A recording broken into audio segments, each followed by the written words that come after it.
नमस्कार दोस्तों, radio academy में आपका स्वागत है। आप सब कैसे हैं? आई होप आप सब अच्छे होंगे और मन लगा के पढ़ाई भी कर रहे होंगे। दोस्तों, हम आज आत्मकथा को फिर से पढ़ेंगे क्योंकि उसमें कुछ आत्मकथाएं छूट गई थी। उसी को आज फिर से हम एकदम बेहतरीन ट्रिक से याद करेंगे। अगर आपको आत्मकथा को याद करने में, गद्य की अन्य विधा जो है आत्मकथा को याद करने में आपको दिक्कत हो रही है, तो आप इस वीडियो को अंत तक देखिएगा। और इसके पहले भी हमने आत्मकथा से संबंधित बहुत सारी वीडियो दी है, तो आप उसको जाके देख सकते हैं। देखेंगे तो एकदम आसान तरीके से हमने रिलेट करके, लेखक से ही रिलेट करके याद करवा दिया है। तो आइए देखते हैं हम क्या है आत्मकथा। आज यह जो है आत्मकथा खत्म हो जाएगी, उसके बाद हम दूसरी विधा को शुरू करेंगे और उसे भी क्या करेंगे, ट्रिक के माध्यम से अच्छे से याद करेंगे। आइए, कौन है कमलेश्वर? ये वही कमलेश्वर हैं जिन्होंने कितने पाकिस्तान लिखा, और भी इनकी बहुत सारी जो है कहानियां भी हैं। इन्होंने कहानी लिखा है और उपन्यास में, हाँ उपन्यास में भी हो सकता है होंगे। तो कमलेश्वर की कहानियां ज्यादा पूछी जाती है, तो कहानियों को भी देख लीजिएगा। और आत्मकथा देखिए इनकी कौन कौन सी है। गर्दिश के दिन 1980 में, जो मैंने जिया, यादों का चिराग, जलती हुई नदी। अब देखो, ये जो कमलेश्वर है ना, कमलेश, मेरे गांव में एक कमलेश नाम के व्यक्ति हैं और वो बहुत पहले ही विदेश जाते हैं, लेकिन वहां से आने के बाद फिर से उनका जाने का मन नहीं करता है। उनको ज्यादा वहां का रूल रेगुलेशन जो चीजें हैं पसंद नहीं आती। और वहीं से हमने अपनी ट्रिक बना ली थी पढ़ते समय कि जो कमलेश हैं वो क्या करते हैं, कहाँ जाते हैं, वो विदेश जाते हैं, लेकिन उनको विदेश में अच्छा नहीं लगता, पसंद नहीं आता, अपना देश ज्यादा अच्छा लगता है। तो आके बताते हैं वो दिन कैसे थे, गर्दिश के दिन थे। कैसे दिन थे? गर्दिश के दिन थे।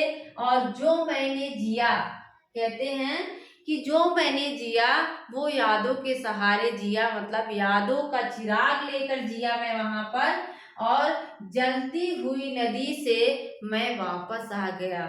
जलती हुई नदी से मतलब जब आप जाएंगे विदेश तो जाहिर सी बात है समुद्र को पार करते हुए समुद्र से जाना पड़ेगा।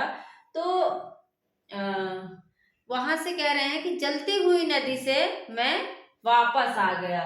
फिर से देखो, कमलेश्वर है, विदेश जाते हैं, तो आके सबसे बता रहे हैं कि हमारा दिन कैसा था, बहुत ही गर्दिश का दिन था।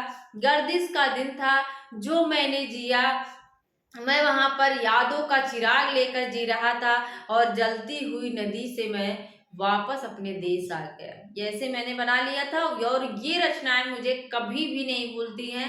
कहीं भी पूछ ले, मैं तुरंत बता दूंगी कमलेश्वर की रचना है, क्योंकि मैंने कमलेश से इसको रिलेट कर लिया है। अगर आप रिलेट करके याद करते हैं तो कभी नहीं भूलती हैं रचनाएं। ठीक है। भगवती चरण वर्मा, मैंने इसको याद किया। जब आप भगवती के चरण में जाते हैं, देखो कहीं न जाए का कहिए, तो वहां पे जाने के बाद आप इतने भावुक हो जाते हैं, इतने दुखी हो जाते हैं कि आपसे कुछ कहा ही नहीं जाता। आपकी आंखों से सिर्फ आंसू निकलते हैं। कहीं न जाए का कहिए, मतलब आपकी आंखों से आंसू निकल रहा है, आप कुछ कह ही नहीं पा रहे हैं। कहीं न जाए का कहिए। अगर आप भगवती के चरण में जब जाते हैं तो क्या होता है, कुछ कह नहीं पाते, कहीं न जाए का कहिए। ठीक है। इसके बाद देखो, राजेंद्र यादव की शादी किससे हुई थी? मन्नू भंडारी से। आप सब जानते होंगे किससे हुई थी? मन्नू भंडारी से हुई थी। तो जब मन्नू भंडारी से तलाक लेके, ऐसे जब मन्नू भंडारी से तलाक लेके जाने लगती हैं, तो ये क्या कर रहे हैं, मुड़ मुड़ कर देखते हैं। क्या करते हैं? मुड़ मुड़ कर देखते हैं। और इन्हीं की एक आत्मकथा और भी है, देहरी भई विदेश। क्या है? देहरी भई विदेश। अब इसको भी रिलेट कर लो कि जब ये मुड़ मुड़ कर देखते हैं तो क्या हो जाता है, मन्नू भंडारी देहर भई विदेश हो जाती हैं, मतलब वापस इनके पास नहीं आती, विदेश चली जाती हैं। ऐसे बस याद करना है, ना कि मैं रियल में ऐसा बता रही हूँ। हाँ, ये पता, ये तो रियल है, इनकी शादी मन्नू भंडारी से हुई थी। राजेंद्र यादव हैं, मन्नू भंडारी से शादी होती है। और इसके बाद जो है जब वो जाने लगती हैं तो ये मुड़ मुड़ कर देखते हैं। जाहिर सी बात है, जब कोई अपना जाने लगता है तो इंसान उसको मुड़ मुड़ कर देखता है लास्ट समय। तो मुड़ मुड़ कर देखते हैं और वो देहर भई विदेश हो जाती हैं। ठीक है। इसके बाद आप देखेंगे भीष्म साहनी का पूछा जाता है आज के अतीत। क्या है? आज के अतीत, भीष्म साहनी। तो भीष्म भीष्म पितामह क्या हो गए हैं? अतीत हो गए। हम उनको अतीत में ही तो याद करते हैं, अभी है थोड़ी। जो भीष्म पितामह हैं वो क्या हो गए हैं हमारे लिए? आज के अतीत हो गए हैं। आज भी याद करते हैं लेकिन वो अतीत हो गए हैं। अशोक वाजपेयी। अब आप लोग कहेंगे कि सारे नाम इनके गांव में ही हैं। मेरे गांव में ही भाई ही हैं, अशोक नाम है। अशोक वहीं से हमने रिलेट कर लिया। ये कमाने वगैरह नहीं जाते हैं, इनको बहुत प्रेशर डाला जाता है कि बाहर जाओ काम करो, लेकिन ये नहीं जाते अपना गांव छोड़कर। और इनकी मैंने कहानियों को भी ऐसे याद करवाया है, आकाश में दुबका हुआ, ऐसे ही जो भी याद करवाया, भी याद नहीं आ रही हैं। तो ये क्या करते हैं, अभी ये खाना बनाने लगे हैं। क्या करते हैं अशोक? अभी खाना बनाने लगे हैं, जगह जगह जाकर, जहाँ भी शादी विवाह में खाना बनाते हैं। तो वही सबने याद कर लिया। ये क्या करते हैं? पाव भर जीरे में सबको ब्रह्म भोज देते हैं। हो सकता है वीडियो वैसे तो देखेंगे नहीं, लेकिन देखते तो शायद गुस्सा भी होते। तो क्या है अशोक, हमने सिर्फ याद कर, मतलब हमें याद करने से मतलब था। ये इन प्रकरण हमको क्या करना था? हमको किसी न किसी तरह से रचनाओं को याद करना था, इसलिए मैं ट्रिक बना लेती थी। तो क्या है अशोक वाजपेयी। अशोक अब क्या करते हैं? खाना बनाते हैं। तो क्या करते हैं? पाव भर जीरे में सबको ब्रह्म भोज दे देते हैं। 2003 है। स्वदेश दीपक का भी पूछा गया है, मैंने मांडू नहीं देखा। देखो जब आप स्वदेश दीपक, आप अपने ही देश में रहते हैं तो आपको कहाँ जाना है? मांडू जाना है। मैंने मांडू नहीं देखा, ये क्योंकि ये स्वदेश में रहते हैं इसलिए इन्होंने मांडू नहीं देखा, इनको मांडू जाना है। ये क्या करते हैं? स्वदेश में, अपने ही देश में रहते हैं और इन्होंने मांडू को नहीं देखा है। तो कह रहे हैं भाई मैं अपने देश में नहीं रहूंगा, मुझे मांडू जाना है, मैंने मांडू नहीं देखा।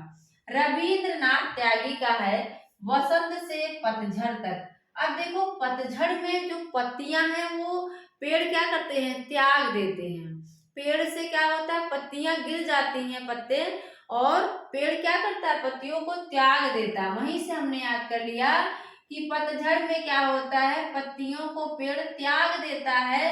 तो यह रविंद्रनाथ त्यागी की रचना है। विष्णु प्रभाकर की इनके तीन भाग हैं आत्मकथाओं के। 2004 में तीनों हैं, अलग अलग समय नहीं है, 2004 में तीनों हैं। क्या है? पंखहीन मुक्त गगन में पंछी उड़ गया। बहुत इजी है, इसको आप चाहे तो ऐसे ही रट्टा मार लें। पंखहीन मुक्त गगन में पंछी उड़ गया।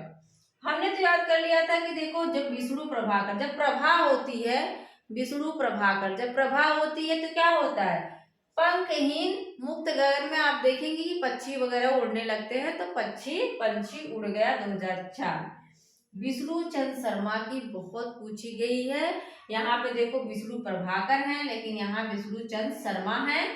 मुक्तिबोध की आत्मकथा 1984 ईस्वी में। मुक्तिबोध की आत्मकथा दिमाग में अपने बैठा लीजिए कि मुक्तिबोध की आत्मकथा जो है विष्णु चंद्र शर्मा की है। ठीक है, इसकी ट्रिक नहीं बताऊंगी, आपको कुछ न कुछ अपने से भी ट्रिक बनानी चाहिए तो आप बना सकते हैं।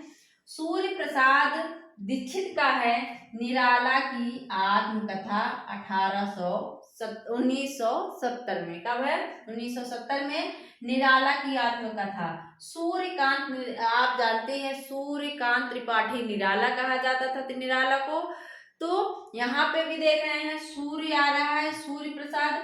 तो सूर्यकांत त्रिपाठी निराला का किसने लिखा? सूर्य प्रसाद दीक्षित ने लिखा निराला की आत्मकथा। पंत, देखो पंत का क्या होता है?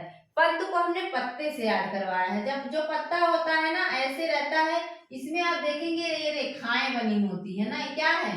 ये रेखा है, रेखा बनी है कि नहीं। तो यही से हमने याद कर लिया था।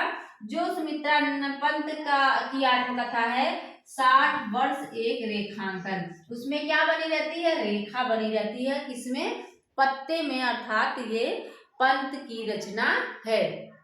ऐसे याद करेंगे तो कभी नहीं भूलेगा। पत्ते में क्या बनी रहती है, रेखा बनी रहती है। तो रेखांकन वाली रचना किसकी हो जाएगी, सुमित्रा नंदन पंत की होती है। इसके बाद देखो फिर से हम एक बार फिर से फटाफट रिवीजन कर लेते हैं, क्योंकि रिवीजन बहुत जरूरी है। एक बार आप देख लीजिए, कमलेश्वर क्या है, विदेश चले जाते हैं और उनको गर्दिश के दिन याद आते हैं, जो मैंने जिया, कहते हैं कि मैं यादों का चिराग लेके जी रहा था, फिर जलती हुई नदी से वो वापस आ जाते हैं। इसके बाद देखो भगवती चरण वर्मा है। भगवती के चरण में जब आप जाते हैं तो आपकी आंखों से आंसू निकलते हैं। जब आपके ऊपर अपार दुख हो ना, तो आपके आंखों से आंसू निकलते हैं और आप कुछ कह ही नहीं पाते, कह न जाए का कहिए। कहते हैं कि मैं क्या कहूँ, मुझसे कुछ कहा ही नहीं जा रहा है। मेरे साथ तो ऐसे ही होता था, अभी तो ठीक है, लेकिन जब बहुत सारे चारों तरफ से निराशाएं मिले, तो भगवान के सामने जाने के बाद सिर्फ आंखों से आंसू ही निकलते हैं। और क्या है, कहने जाकर कहिए भगवती चरण वर्मा। राजेंद्र यादव को हमने बताया कि मन्नू भंडारी जब इनको छोड़ के जाने लगती हैं, तो ये क्या करते हैं, ऐसे पीछे मुड़ मुड़ कर देखते हैं, लेकिन वो देहर भय विदेश हो जाती हैं। इसके बाद भीष्म क्या है, आज के अतीत हैं। भीष्म पितामह क्या है, आज के अतीत हो गए हमारे लिए। अशोक क्या करते हैं, खाना बनाते हैं, पाव भर जीरे में ब्रह्म भोज देते हैं सबको। स्वदेश में अपने रहते हैं, लेकिन कह रहे हैं मुझे मांडू जाना, मैंने मांडू नहीं देखा, क्योंकि मैं अपने देश में, स्वदेश में रहता हूँ। रविंद्रनाथ त्यागी, देखो पतझड़ में पत्तियों को त्याग देता है पेड़, तो रविंद्रनाथ त्यागी का हो जाएगा वसंत से पतझड़ तक। इसके बाद जब सुबह होती है तो पंखहीन मुक्त गगन में पंछी उड़ जाते हैं, तो पंछी उड़ गया। विष्णु चंद्र शर्मा का है मुक्ति बोध की आत्मकथा, 1984 ईस्वी, याद रखिएगा। सूर्यकांत त्रिपाठी निराला की जो आत्मकथा है, निराला की आत्मकथा नाम से, वो सूर्य प्रसाद दीक्षित ने लिखा है, याद रखिए। पत्ते में क्या होता है, छोटी छोटी रेखाएं होती हैं, तो 60 वर्ष एक रेखांकन किसकी रचना हो जाएगी, किसकी आत्मकथा है, सुमित्रा नंदन पंत की आत्मकथा है। ठीक है, मुझे लगता है दोस्तों कि अब आप लोगों को आत्मकथा में कोई प्रॉब्लम नहीं होगी, कोई दिक्कत नहीं होगी। आप अब आसानी से प्रश्न को सॉल्व कर लेंगे, अगर आप ध्यान से पढ़े होंगे तो।